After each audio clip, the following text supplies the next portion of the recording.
साधना का पंथ लाओ। तो इससे क्या होगा, इससे लोगों के अंदर चिंतन आएगा, विचार आएगा। हम कर रहे हैं यहाँ पर, कल हमने 15 कार्यक्रम लिए सुबह से शाम, 15।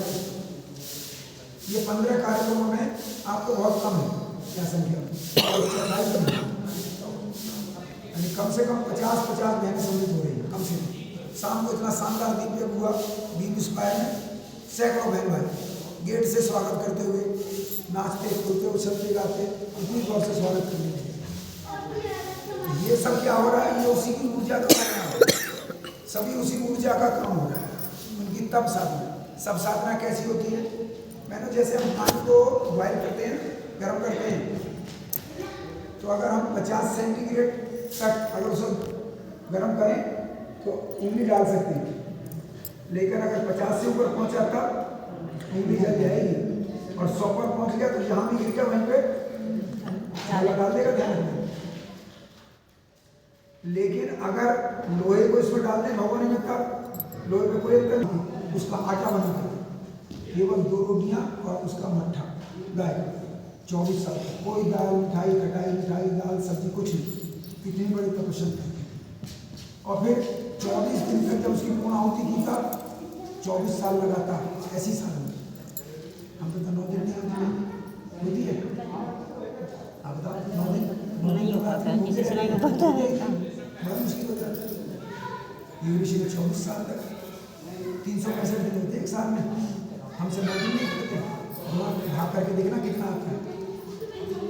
और जब उसकी समापन किया 24 दिन तक केवल गंगा जल पर, 24 दिन तक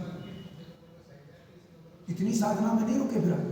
फिर सूक्ष्म कण की साधना की 82 में जाकर, 82 से 86 सूक्ष्म कण की साधना। सूक्ष्म कण की साधना कैसी होती है, जिसमें अपने पूरे शरीर पर जो हमें दिखाई देता है, लेकिन अंदर के 5 शरीरों को विकसित कर देना, 5 अन्नकोश को बांट देना। कहीं भी जाकर कुछ भी कर सकते हैं, दुनिया के किसी भी हिस्से में जाकर के आंधी तूफान ला सकते हैं, कहीं भी जाकर के किसी को उठा के पटक सकते हैं, कोई भी चाहे तो उल्टा कर सकते हैं, किसी को चाहे तो सीधा कर सकते हैं। वो 5 वीरभद्र तैयार किए सूक्ष्म कण साधना। उन्होंने कहा हम 5 मोर्चे जो हिंदुस्तान के खोले हुए उन सब पर एक वीरभद्र को रखेंगे, और उनसे ही प्रवर्तन करेंगे। परिणाम ये हुआ कि इतना बड़ा गायत्री परिवार खड़ा होता चला गया। 48 अश्वमेध हो गए पूरे हिंदुस्तान से बाहर तक। पूरी दुनिया में जहाँ अग्नि जलती नहीं है, धुआं निकलता नहीं है, फायर ब्रिगेड आती है और पानी बुझा देती है, वहाँ भी हमने अश्वमेध कर दिए। तो 6 अश्वमेध बाहर कर दिए, 42 अश्वमेध यहाँ कर दिए। तो ये सब किससे हो रहा है, उसी ऊर्जा से, तप से। तो बहनों फिर यहाँ भी नहीं रुके, वंदना माता जी ने कहा गुरुदेव की ऊर्जा को हम और आगे बढ़ाएंगे। तो उन्होंने चैत्र नवरात्रि 1989 में 12 साल का अनुष्ठान किया। 12 साल हम लोग उसमें सम्मिलित रहे। प्रतिदिन सुबह आधा घंटा और शाम को आधा घंटा, केवल एक ही बात को प्रार्थना कि जो दुनिया के लोगों ने भविष्यवाणियाँ की थी कि हम 2000 में दुनिया समाप्त हो जाएगी, युग ऋषि ने कहा मैं दुनिया का बाल वाकामी नहीं होने दूँगा। और इतनी बड़ी तपस्या हम सब लोगों से करा दी मिलके कि सारी दुनिया सुरक्षित और शानदार तरीके जी रही है। तो 25 साल कितना बड़ा तप, ये तप का परिणाम था। ये तप का परिणाम था कि सारी दुनिया की विनाशकारी शक्तियों को धराशायी कर दिया और एक देव परिवार का गठन कर दिया।